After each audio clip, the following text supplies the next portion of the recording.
सुधांशु जी की भी लंबी उम्र की कामना करते हैं, मोदी जी की भी लंबी उम्र की कामना करते हैं कि आए अगली बार सरकार में विपक्ष में बैठे और अपने किए हुए कर्मों का पश्चाताप करें। और जबकि सोनिया गांधी जी के खिलाफ सपा बसपा ने अपना ज्वाइंट कैंडिडेट नहीं उतारा था, वो मिल जाए मजबूत नेता थोड़ा, उसको तो निपटाने में आप लोग माहिर।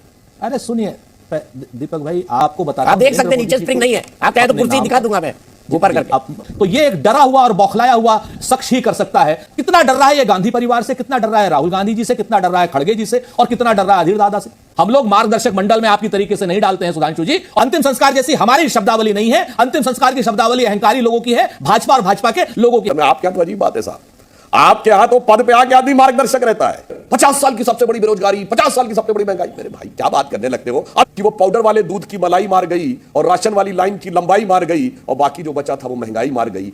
दोस्तों नमस्कार, स्वागत है आप सभी का। आप देख रहे हैं एसके डिबेट। बीजेपी को उत्तर प्रदेश और आंध्र प्रदेश से अच्छी खबर मिलने वाली है। राजनीतिक गलियारों में चर्चा है कि जयंत चौधरी सपा का दामन छोड़ने का मन बना चुके हैं और आरएलडी अब बीजेपी के साथ गठबंधन कर सकती है। दूसरी तरफ चंद्रबाबू नायडू की टीडीपी की एनडीए में वापसी हो सकती है, यानी 2024 के महामुकाबले से पहले एनडीए की ताकत लगातार बढ़ती जा रही है। वहीं मोदी जी ने तीसरी बार सरकार बनाने की हुंकार भी भर दी है और नारा दिया है अब की बार 400 पार। दूसरी तरफ कांग्रेस नेता आचार्य प्रमोद कृष्णम ने कहा कि जब से इंडी गठबंधन बना तब से ही गंभीर बीमारियों से ग्रस्त हो गया, तरह तरह के वायरस इसमें आ गए, फिर आईसीयू में चला गया और अंत में वेंटिलेटर पर। दोस्तों आज की डिबेट इन तमाम मुद्दों पर होने वाली है। बीजेपी की तरफ से सुधांशु त्रिवेदी जी हैं और सुरेंद्र राजपूत कांग्रेस पार्टी की तरफ से हैं। दोस्तों वीडियो को शानदार होने वाली है। आपसे अनुरोध है वीडियो को अंत तक जरूर देखें। वीडियो पसंद आए तो लाइक करें, शेयर करें, कमेंट करें और मेरे चैनल को सब्सक्राइब करें। चलो दोस्तों मेन डिबेट स्टार्ट करते हैं। चलिए शुरू करते हैं। मैं आपको एक बात बता देता हूं, प्रमोद कृष्णन जी हमारे यहां किसी आधिकारिक पद पर नहीं है, नंबर 1। नंबर 2, प्रमोद कृष्णन जी किसी भी तरीके से श्रीमती प्रियंका गांधी जी के सलाहकार नहीं है, यह मीडिया का फैलाया हुआ भ्रम है।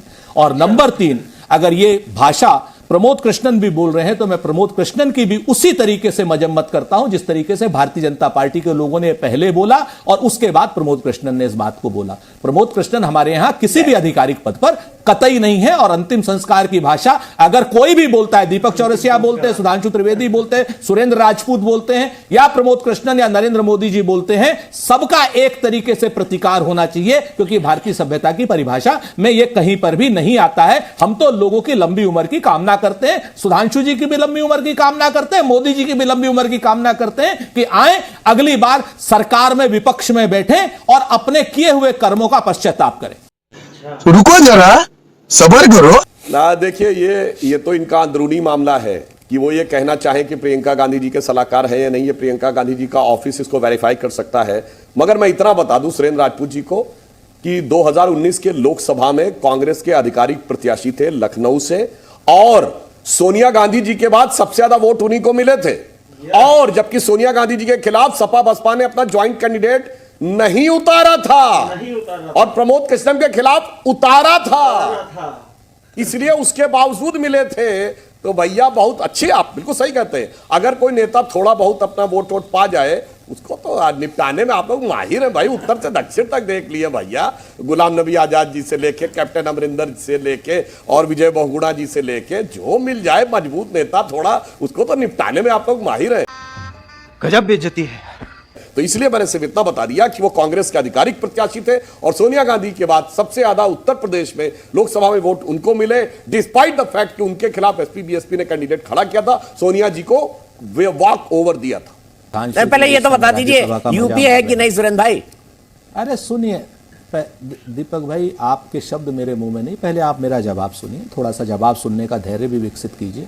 जरूरी थोड़ी है कि सुधांशु मिश्र, क्या नाम, सुधांशु त्रिवेदी जी आपके यहाँ पर आ गए हैं तो आप जो हैं इतने ज्यादा उछलने लगेंगे, नीचे स्प्रिंग लग जाएंगे। मैं आपको बताता हूं, आप देख सकते हैं नीचे स्प्रिंग नहीं है, आप चाहे तो कुर्सी दिखा दूंगा मैं ऊपर करके। मैं ये कहता हूं नरेंद्र मोदी जी को अपने नाम पर, अपने काम पर और प्रभु श्री राम पर, तीनों पर भरोसा नहीं रहा, इसीलिए वो नीतीश कुमार जी की शरण में चले गए और अपने को मां बहन की गाली देने वाले ओम प्रकाश राजभर जी की शरण में चले गए।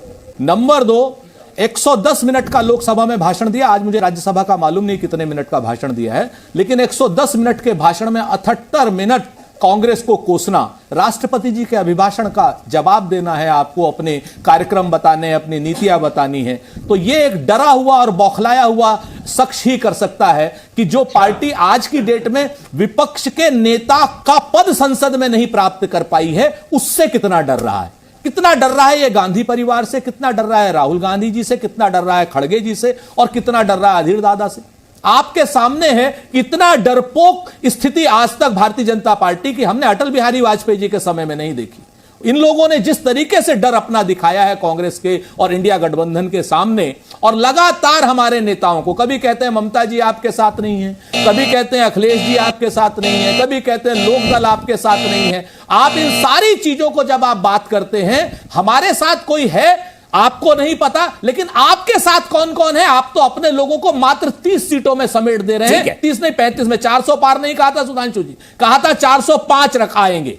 आप इस चीज को बता दें हम आपसे, तो 35 सीटों में 37 गठबंधन के दलों को आप समेटते हैं। ये आपकी परिस्थिति है, ये आपकी स्थितियां हैं, ये आपके अपने गठबंधन के साथियों की। अब आप आ जाइए यूपीए पर और सोनिया गांधी जी पर। सोनिया गांधी जी हमारी सर्वोच्च नेता हैं, थी और रहेंगी। हम लोग मार्गदर्शक मंडल में आपकी तरीके से नहीं डालते हैं सुधांशु जी। और रही बात अंतिम संस्कार की, तो यह भाषा हो सकती है, आपकी हो सकती है, आप लगातार इस भाषा को डिफेंड करिए, और जितना आप डिफेंड करेंगे उतना ही आपको मायावी रूप में जाना जाएगा, उतना ही आपको अहंकारी रूप में जाना जाएगा। बेटा तुमसे ना हो पाएगा। तो मैं आपसे जानना चाहता हूं, इंडिया गठबंधन बचा है या नीतीश कुमार ने इसका अंतिम संस्कार कर दिया? अबे जल्दी बोल, कल सुबह पनवेल निकलना है। देखिए, अब मैं फिर से एक बात कहता हूं दीपक भाई, अगर हम अंतिम संस्कार की बात करने लगे तो अंतिम संस्कार वाली भाषा हमारी नहीं है। अंतिम संस्कार वाली भाषा उन मायावी लोगों की होती है, उन अहंकारी लोगों की होती है, उन निर्लज्ज लोगों की होती है जिन लोगों को लोकतंत्र पर भरोसा नहीं होता। अंतिम संस्कार हम तो भाजपा का भी नहीं चाहते, हम एनडीए का भी नहीं चाहते, वो लोग चाहते हैं या उनके आप जैसे साथी चाहते हो, ये आप लोगों को मुबारक हो। अंतिम संस्कार जैसी हमारी शब्दावली नहीं है। अंतिम संस्कार की शब्दावली अहंकारी लोगों की है, भाजपा और भाजपा के लोगों की। हमारे तो वो प्रतिद्वंदी, हमारे दुश्मन नहीं है, हम उनको कतई मारना नहीं चाहते। हम तो चाहते हैं कि वो लोग जीवित रहें, वो लोग अच्छे स्वस्थ रहें और अपनी हार को देखें आपने सामने जाकर के। हम अंतिम संस्कार जैसी कोई बात नहीं करते। आपकी औकात बता रहा हूं सर, बुरा नहीं मानना सर। तो आपने बड़ी अच्छी बात कही, मार्गदर्शक मंडल की बात कही। हमारे तो नेता जब 85 वर्ष 90 वर्ष के हो गए मार्गदर्शक मंडल में, आपके यहां तो अजीब बात है साहब, आपके यहां तो पद पे आके आदमी मार्गदर्शक रहता है, क्योंकि पद के मार्ग पर तो कोई और चल रहा है। मार्ग पे चल रहे हैं राहुल गांधी जी, जो ना कांग्रेस के अध्यक्ष हैं, ना उपाध्यक्ष हैं, ना महामंत्री हैं, ना नेता प्रतिपक्ष हैं, और मार्गदर्शक के रूप में दो नेता प्रतिपक्ष खड़े हैं। और फिर भी किसी को मेरे बात की आपत्ति हो तो पिछले का पिछला वाला जो, यानी 2 सदन पहले आप जाके बाइट निकाल के देख लीजिए, राहुल गांधी जी स्टेटमेंट दे रहे थे संसद के बाहर, और अधीर रंजन चौधरी जी और खड़गे जी, दोनों सदनों के नेता प्रतिपक्ष उनके अगल बगल खड़े थे, वो मात्र मूक दर्शक बने हुए उसको सुन रहे थे। मान्यवर, हमारे यहां ऐसा नहीं होता। प्रधानमंत्री है तो प्रधानमंत्री है, प्रधानमंत्री उस विषय को बोलता है तो बाकी लोग सुनते हैं। हमारे ऐसा नहीं होता, एक सांसद बोलता है और बाकी नेता बैठ के उनको सुनते हैं। तो इसी कारण से हमारी और आपकी सोच में यह अंतर है। यही नहीं, अभी और सुनिए। मुझे लगता है कि मान्यवर, जो आप लोगों को टीम जो रिस्पांस देती है, कम से कम उनको इन सब बातों के बारे में जानकारी लेकर रखनी चाहिए। ये नहीं आप लोगों के एक नहीं दर्जनों प्रवक्ताओं को मैंने सुना, किशोर जी की बात नहीं कर रहा हूं, कांग्रेस के 50 साल की सबसे बड़ी बेरोजगारी, 50 साल की सबसे बड़ी महंगाई। मेरे भाई क्या बात करने लगते हो, अभी चेक करिए, मैं दर्शकों से कहता हूं, हम 2024 में बैठे, 1974 में जाके चेक करिए, महंगाई जानते कितनी थी? 30%, 28% 1973-74 में रेट ऑफ इन्फ्लेशन। जिस जमाने में वो मशहूर गाना बना था, जिसका उल्लेख भी प्रधानमंत्री जी ने लोकसभा में किया था, वो आधी लाइन बोली थी, मैं पूरी बोल देता हूं, कि वो पाउडर वाले दूध की मलाई मार गई और राशन वाली लाइन की लंबाई मार गई और बाकी जो बचा था वो महंगाई मार गई। उस समय रेट ऑफ इन्फ्लेशन 30% और रेट ऑफ ग्रोथ क्या थी? 2%। Rate of growth 2%, rate of inflation 30%। इसी 50 साल में 1991 आ जाता है, सोना गिरवी रख दिया गया, फॉरेन एक्सचेंज रिजर्व 1 बिलियन से नीचे हो गया, रुपये का वबूलियन हो गया, महंगाई की दर 17%। इसलिए मैं कहता हूं मनोहर, ये सब जो इसीलिए प्रधानमंत्री जी ने कहा, दुष्प्रचार और प्रचार मत करिए, ईमानदारी से कहिए। और अंत में मैं कहता हूं किशोर जी, जब 2014 में हमने 272 कहा था तो लोगों को ओवर कॉन्फिडेंस लगा था, ईमानदारी से कह रहा हूं। अमित शाह जी ने जब कहा था बंगाल में 2019 में कि हम 20 सीटें जीतेंगे तो सब लोग हंस रहे थे, 18 जीत के दिखाया। 272 प्रधानमंत्री जी ने कहा तो 282 आए। 2019 में हमने 300 पार कहा, 300 पार किया। और आप देखिएगा, चूंकि जो काम प्रधानमंत्री जी और हम लोग करते हैं जमीनी आधार के ऊपर काम करने के बाद बोलते हैं, ये नहीं कि कोई एनजीओ के द्वारा आउटसोर्स किसी ने कुछ बता दिया और कोई चीज। मजा आया। देखा दोस्तों, आपने सुरेंद्र राजपूत और सुधांशु त्रिवेदी जी को सुना। आप किसकी बात से सहमत हैं? दोस्तों, आपको क्या लगता है 2024 के महामुकाबले में बीजेपी और एनडीए को कितनी कितनी सीटें मिलेंगी? कमेंट सेक्शन में कमेंट करके बताएं। और अगर वीडियो पसंद आई हो तो लाइक करें, शेयर करें, कमेंट करें और मेरे चैनल को सब्सक्राइब करें। चलो दोस्तों, मिलते हैं अगली वीडियो में। जय हिंद, वंदे मातरम, जय श्री राम।